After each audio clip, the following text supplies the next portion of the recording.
Diri, diri, tada. Hallo und herzlich willkommen bei mir auf Kitschwitsch und zu einem neuen Video.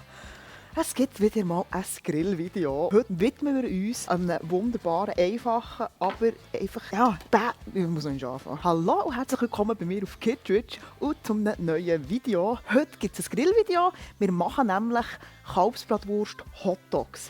Ich muss ganz ehrlich zugeben, ich bin jetzt nicht der grösste Fan von Kalbsbratwurst. Darum habe ich gefunden, ich muss irgendetwas machen, was mich dann so richtig lustet. Ich habe selber Burgerbrötchen gemacht. Man sieht es. Appa Grill.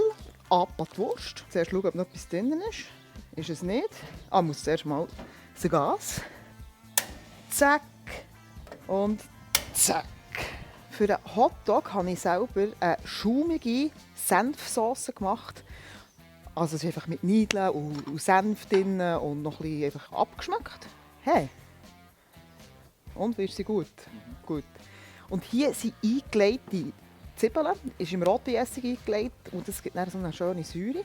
Und verschiedene Kräutchen und Senfkörner, genau.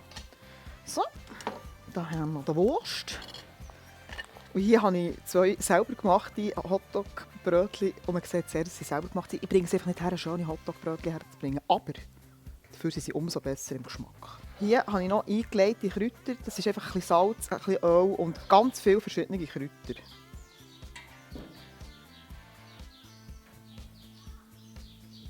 So, ich probiere jetzt hier die Hotdog-Brötchen vorzubereiten. So. Etwa so, he. Jetzt tue ich das Brot noch kurz anrösten. Es wird jetzt auch mehr ein Hotdog-Sandwich. Ein wunderbar platztes Exemplar, das habe ich am liebsten. So, jetzt gibt es hier mal ein bisschen schaumige Senfsauce. Es gibt jetzt hier halt eher so ein Hotdog-Sandwich, weil die Brotgegebenheiten haben das jetzt entschieden. Und ich finde es einfach cool, einfach auch mal etwas Neues auszuprobieren mit einem wirklich sehr, sehr klassischen Produkt. Dann tue ich mal die Bratwurst darauf legen. Und jetzt probiere ich hier von diesen Zwiebeln drauf zu tun.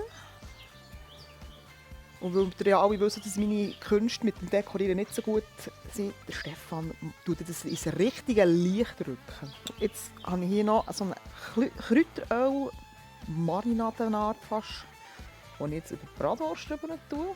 So, das ist so richtig schön gesund ausgesehen. Und jetzt geht es ends probieren, schon fast. So, Deckel dran. Und jetzt brauche ich muss die Wurst ein bisschen vornehmen, sonst muss ich mega viel Brot essen. Es wird jetzt ein wunderschöner Moment. Noch ein Haar mitgegessen. Nein, habe ich mit Senf. Alles fein. Die Mischung mit dem Senf ist mega cool. Mit den Zwiebeln, die einfach die Kalbsbratwurst so ein bisschen spritzig macht. Also die Kalbsbratwurst ist eher so ein bisschen fein. Und das macht die Zwiebeln einfach so ein bisschen spritziger. Also ich kann euch das wirklich empfehlen. Probiert es aus. Nehmt klassische Produkte und probiert einfach ein bisschen Sachen aus. Es entstehen wirklich mega feine, coole Sachen und ich habe jetzt etwas zu tun. Ich hoffe, euch hat das Video gefallen. Daumen gegen rauf und wir sehen uns. Bis gleich!